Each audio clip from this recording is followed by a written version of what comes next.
voy a comentar otro tema que es muy importante para mí y es, a ver, el euro puede estar bajo unos cuantos años, bien, algunas veces he hablado digamos, extensamente del euro, pero hay otro tema que es muy favorable para la zona euro y es el petróleo, muy favorable. Piensen que cuando el petróleo, digamos, cae de la forma que lo ha hecho, básicamente hay unas grandes zonas favorecidas. Está favorecido la zona euro, está favorecida el sudeste asiático, está favorecido Japón. O sea, hay unas partes del mundo, o sea, para el mundo está muy bien, el mundo crece más o menos cada 10% que cae el precio del petróleo, el PIB del mundo sube un 0,20, pero aparte de esto, para el mundo es positivo, pero hay unas zonas del mundo para las cuales es tremendamente positivo.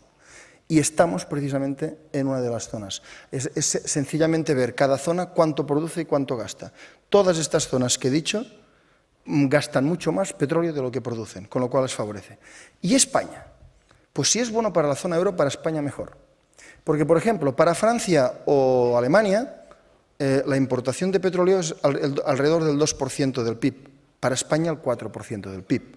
Luego es una noticia tremenda. Entonces, lo que nos debe preocupar del petróleo es lo siguiente. Claro, si alguien de ustedes cree, hoy no voy a hablar del euro, solo del petróleo, aunque el euro nuestra visión es que va a estar bajo muchos años. Si alguien de ustedes cree que el petróleo va a estar bajo muchos años, compre bolsa europea.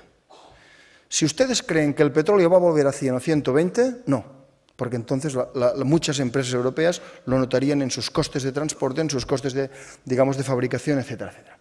¿Cuál es nuestra racionalidad para pensar que el coste del petróleo, el precio del petróleo va a estar bajo muchos años? Pues miren, un dato dado por las agencias gubernamental americana, que dice lo siguiente.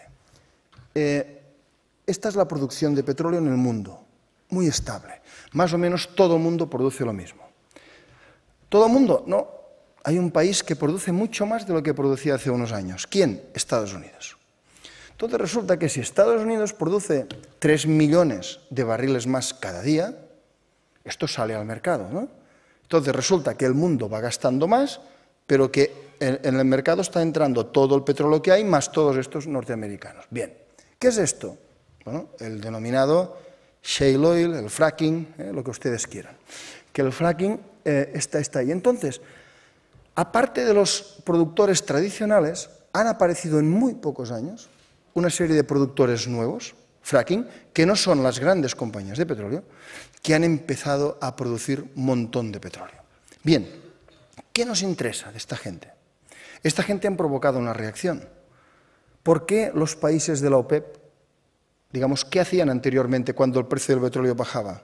Paraban la producción para que volviera a subir, ¿de acuerdo? Pero esta vez, llevamos muchos meses, los países de la OPEP no han bajado el precio del petróleo. ¿Por qué? Porque este nuevo competidor, el fracking, el shale oil, los ha realmente asustado. Y entonces, la consigna es clara, vamos a bombear tanto petróleo como sea necesario para que baje el precio del petróleo por debajo del coste de extracción del fracking. Entonces, una de las preguntas claves es, bueno, ¿y cuál es este coste? Datos de esta agencia gubernamental americana. Dice, a $80 por barril, el 98% de las instalaciones americanas son rentables. Pero es que a $60 por barril, el 83% son rentables. Lo cual quiere decir que si alguien quiere, como es el caso evidente, que el fracking no se desarrolle, tiene que hacer que los precios del petróleo estén bajos. Además, con un agravante. Si volvieran a subir, los del fracking volverían a abrir. Y aparte, ¿qué es lo que realmente les ha asustado? Que el fracking hoy mayoritariamente se produce en Estados Unidos, no en el resto del mundo. Y este petróleo, el shale oil, está en todo el mundo. Aquí tenemos fracking. En muchos, o sea, fracking es la técnica y shale oil es como se denomina este petróleo. Entonces, fíjense, este petróleo es esto, ¿de acuerdo? O sea, el petróleo normal, uno hace un agujero, hay una bolsa y sube. Fácil, no tiene mucha complejidad técnica, ¿de acuerdo? Pero el del fracking no. El del fracking está mucho más abajo y mezclado con rocas. El shale, o sea, la pizarra, digamos, ¿no? O el esquisto, está aquí. Con lo cual, se tiene que hacer así, una L. Y esto no es pinchar y que salga, sino se hace una L y con agujeros laterales se va absorbiendo de las rocas porque esto está mezclado con las rocas. Bien, si alguien tiene tiempo, les recomiendo este libro, The Frackers. Porque este libro, bueno, ya lo he dicho alguna vez, en las escuelas de negocios va a ser obligatorio, en todas las escuelas de negocios. Este libro cuenta cómo esto empezó hace pocos años, y les cuento solo un caso, George Mitchell. ¿Quién descubre esto? ¿Lo descubren las grandes petroleras? Ni una, no lo vieron. Si una gran petrolera tenía un pozo en Estados Unidos y se le acababa, en 20 años, ¿qué hacía? Iba a Nigeria y pinchaba otro pozo, ¿de acuerdo? Pero había emprendedores norteamericanos, entre ellos George Mitchell, que tenían un pozo, su pozo, y que a lo mejor tenían 15 años de vida del pozo. Estos no podían ir a Nigeria, no tenían esta capacidad. Y estos persistieron. Les recomiendo este libro, lo que dice este pobre hombre, y dice, a ver, contra viento y marea. Este hombre hizo lo siguiente, mientras se acababa su pozo, cogió a unos ingenieros y los dijo, a ver, en el shale hay petróleo, perforar hasta que lo saquéis, ¿de acuerdo? Imagínense usted es ingeniero de una casa que en 15 años se le va a acabar el petróleo y lo tienen unos cuantos años intentando darle al shale y no sale nada, ¿de acuerdo? Claro, muchos ingenieros se le fueron, dicen, oiga, yo no puedo estar 3 años aquí haciendo esto, no voy a conseguir nada. Las grandes petroleras se le reían directamente, este que está ahí, digamos, pinchando la roca.